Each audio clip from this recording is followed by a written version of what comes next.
Assalamualaikum warahmatullahi wabarakatuh. Good morning, ladies and gentlemen. I hope we are in a healthy and happy condition. The Honorable Mr. Dr. Dedi Sulaiman, SSM, as the keynote speaker and the lecturer of Language and Advertisement course, and all of my beloved friends. First of all, let us thank the Almighty Allah Subhanahu wa Ta'ala because of His blessing we are able to join on this webinar today. Secondly, salawat and salam also delivered to our Prophet Muhammad SAW, who has guided us from the darkness into brightness.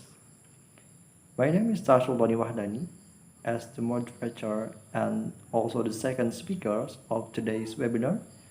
Today's webinar is about communicator and addressee in the advertising message. Before we begin the presentations, let me introduce our speakers. The first speaker is Vina Rohmatika as the first speaker. The second is Zul Abidi Zarfan as the third speaker.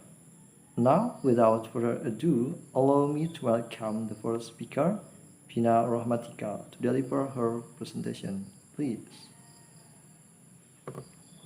Thank you, moderator. My name is Vina. I will present the first material. The first material is Communicator in Advertisement.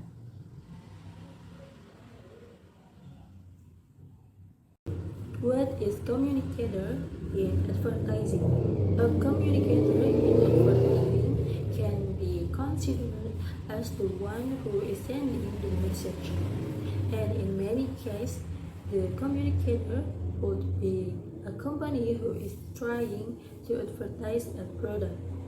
The two main elements that influence online advertisement involving a communicator would be their perceived credibility and trustworthiness.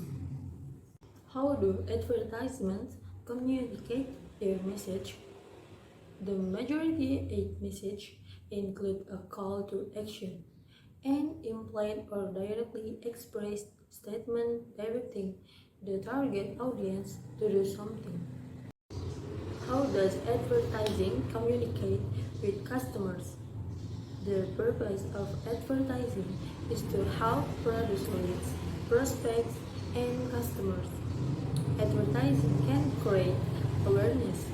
It can position products and services, identify probable new customers, encourage customers to take immediate action, and encourage customers to return. The second priority is to know why you are advertising. The next material is relevance. Relevance, according to Sperber and Wilson, does it fulfill their needs? Does it solve their problems? Does it resonate with them? Does it complete their lives? Does it bring them closer to their goals? Does it give them new hopes? Does it arouse their curiosity? Will it widen their days? Will it simplify their lives or help them to finish their tasks faster? Relevance increases to the extent that the information conveyed by the communicator has an impact on the cognitive environment of the address. Relevance have level 5 relevance. Level 5 relevance involves shifting from thinking about programs that positively impact society and the environment as things to do, responsibilities to fulfill, boxes to check off, to pursuing them as ways to achieve greater relevance. Level 1. Companies should support the issues and platforms of their industries. Level 2. Companies need to support their local communities. Level 3. Many social efforts should resonate with the company's target audience. Level 4. Aligning your social efforts with your brand identity and competitive positioning. The objective here is to reinforce your brand message and increase your differentiation, all the while advancing your social relevance. Level 5, this is about aligning and integrating your business with social values. The next material is acts of communication. In developing relevance theory, Sperber and Wilson argue that two levels of intention are involved in ostensive communication. There are the informative intention and the communicative intention. The informative intention is the speaker's informative intention is to inform the audience of something. A communicator produces a stimulus intending, thereby informative intention, to make or more manifest to the audience a set of assumptions. The communicative intention is the speaker's communicative intention is to have her informative intention recognized. Intending, moreover, communicative intention to make it virtually manifest to audience and communicator that the communicator has his informative intention. Thank you very much for the excellent presentations, Vina Rohmatika. And now I will explain the material about the difference between informative intention and the communicative intention. Difference between informative intention and communicative intention. The first is the intention to present a manifest group of presuppositions which serves to present the meanings of an utterance. And the second is a higher class of intentions by which the informative intention is shown, manifested to the hearer and to the listener. Pictorial metaphor in advertising based on relevance theory. Identities of communicator and addressee. The communicator produces a stimulus which makes it mutually manifest to communicator and audience that the communicator intends. By means of the stimulus, to make manifest or more manifest to the audience a set of assumptions, it is possible to say that in any act of communication, a communicator attempts to affect the cognitive environment of the addressee or audience. Relevance increases to the extent that the information conveyed by the communicator has an impact on the cognitive environment of the addressee. Strong and weak communication. In strong communications, the principle of relevance predicts that it is the first interpretation that comes to the addressee's mind, which is the one intended. It would seem that such thing can be predicted about weak communication. To varying degrees, all nonverbal communication is weak communication. One can never be sure which of variety of assumptions made manifest by communicator she herself actually had in mind. Relevance theory. Explicators are a subset of assumptions that are analytically conveyed by a text or utterance. More specifically, explicators are those analytic implications which the communicator intended to communicate. Implicators are a subset of the contextual assumptions and contextual implications of an utterance or a text gain, a subset which the communicator intended to convey. Both explicator and implicators are identified by audience on basis consistency with the principle of relevance. Form of communication. Strong implicators are essential to recover the interpretation that best satisfies the expectations of relevance. Weak implicators help in the constructions of relevant interpretation, but it is not unique, because the utterance suggests a range of similar possible implicators. The dichotomy between strong and weak communication. 1. Non-co-presence in time. Advertiser and audience are not simultaneously present, and the addressee cannot directly respond. Number 2. Number of communicators involved. A composite communicator addresses a substantial audience that is more or large unknown, although this audience can theoretically be narrowed down to advertiser target group. 3. Multimedia characters of advertisement. The kind of advertisement examined in the present study usually feature a mixture of verbal and pictorial information. 4. Ambiguity of the textual part of advertisement. An advertisement contains explicit information as well, thus yielding explicators. That's enough for my explanation. Now, allow me to welcome the third speaker, Zul Abidi Zarfan, to deliver his presentation. The time is yours. Assalamualaikum warahmatullahi wabarakatuh. Right now I will explain about the example. Shopee COD, Shopee COD. Bayar langsung di tempat, Tanpa tabungan, tanpa rekening. pakai Shopee COD. Shopee COD, Shopee COD. Pasti dapat gratis ongkir. Shopee COD, Shopee COD. Pasti dijamin aman. Pakai Shopee COD. From the COD ads. So the Shopee COD ads are a form of communication between advertising agency as speakers and their friends, namely Shopee application user, especially villagers. Shopee COD ads takes advantage of contextual effect, namely the assumption held by the market agency and assumption in circulation in the minds of the target market. The assumption is that villagers want to shop at Shopee. They are afraid that shopping online and the payment method that offer in the platform. So these contextual effects are used by advertising agency to develop speech and also strategic to attract the attention of the target market.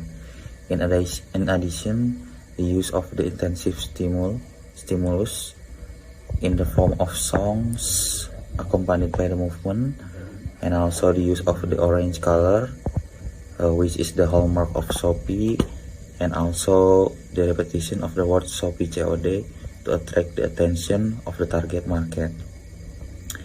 There are implicit and explicit speech in advertisement. The utterance is to convey the message from the advertising agency to target market.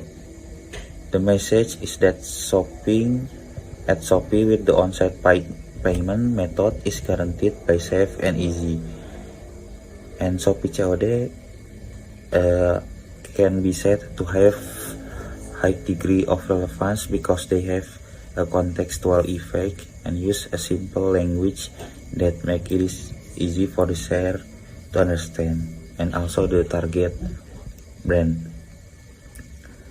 For the next example is the Johnson ads.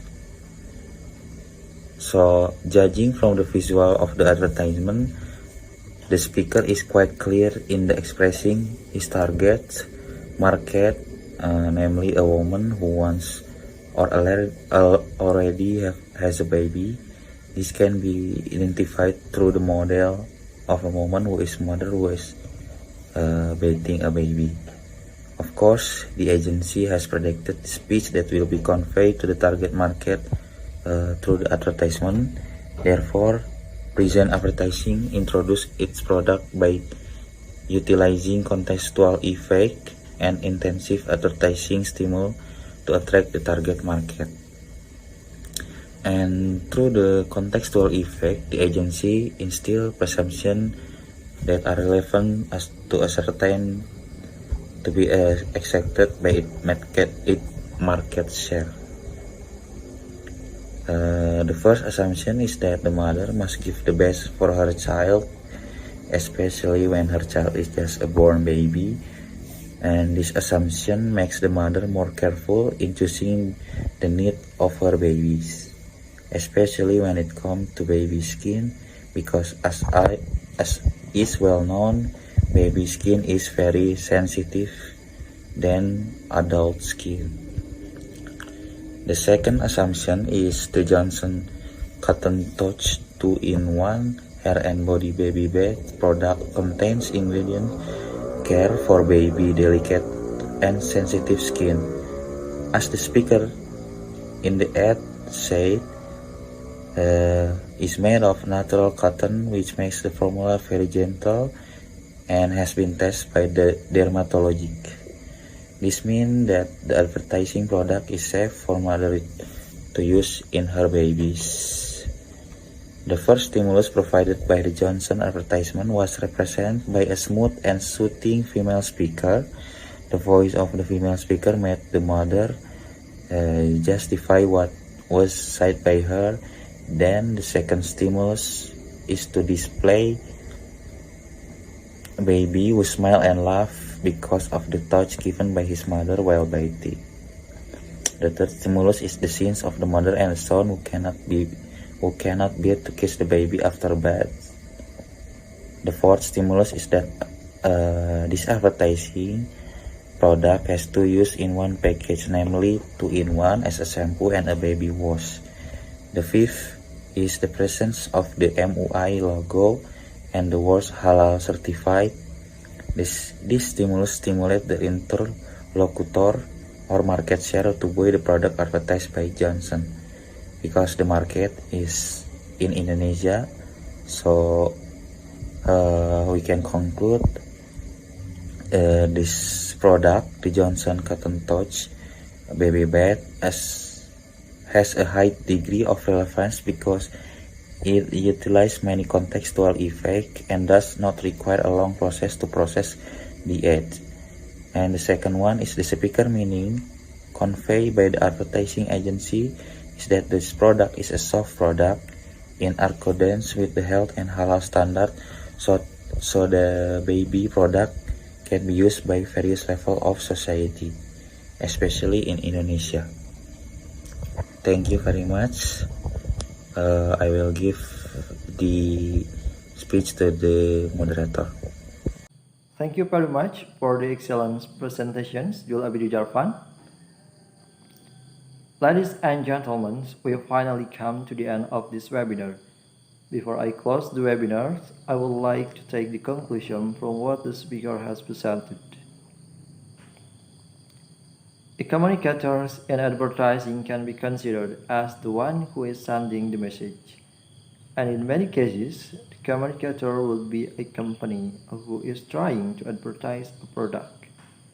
In relevant theory terms, a fact is relevant to an individual only when its processing in a context of valuable assumption yields a positive cognitive effect. Some important elements in relevance theory. The first, the principle of relevance. Human cognition tends to be geared to maximization of relevance. Every act of substantive communicates a presumption of its own optimal relevance. The second, acts of communication. There are the informative intentions and communicative intention.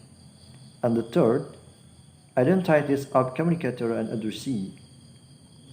The communicators produce a stimulus which makes it mutually manifest the communicator, an audience that the communicator intends, by means of this stimulus, to make manifest or more manifest to the audience a set of assumptions. It is possible to say that in any act of communication, the communicator attempts to affect the cognitive environments of the addressee. Relevance increases to the extent that the information conveyed by the communicator has an impact of the cognitive and environments of the addressee. I'd like to thank to the speaker for informative and interesting presentation and all the participants who have agreed to join our webinar today. We apologize if there are any mistakes in our explanations. Thank you for your attention. Wassalamualaikum warahmatullahi wabarakatuh.